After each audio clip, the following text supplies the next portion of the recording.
Hey everyone, in this video I just wanted to talk briefly about 5 key steps to improving your incident scene photography. Going back some time ago I did write a blog on this and I'll post a link along with this video so you can have a look at it, and in the resource sections of our website is also a poster you can download to put around the workplace and give your investigators.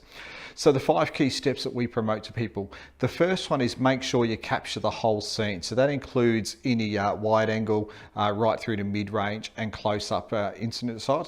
And in that blog that I talked about a second ago, you'll actually see an example there where we've taken a number of photos which include right up close to see the damage done to 2 vehicles that collided.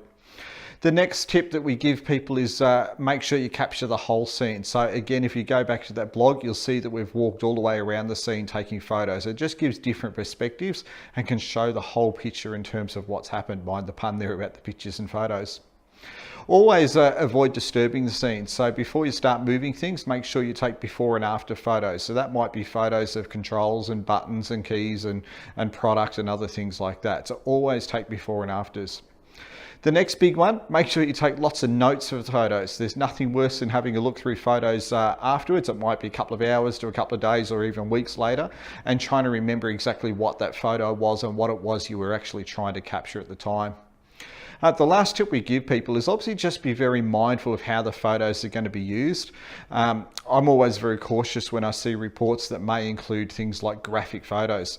Do we really need graphic imagery? We need to obviously be respectful for those that have been injured or worst case deceased.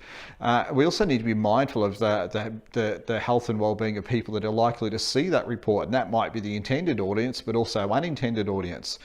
So just be very respectful of photos that are used. We really don't need to be using graphic images unless there's a particular reason for it. Hope that helps. Again, as I said, I'll post a link to both the blog and the poster in our resources section. And as always, if you've got any comments or questions, by all means, drop a comment below and we'll get back to you. Thanks for that.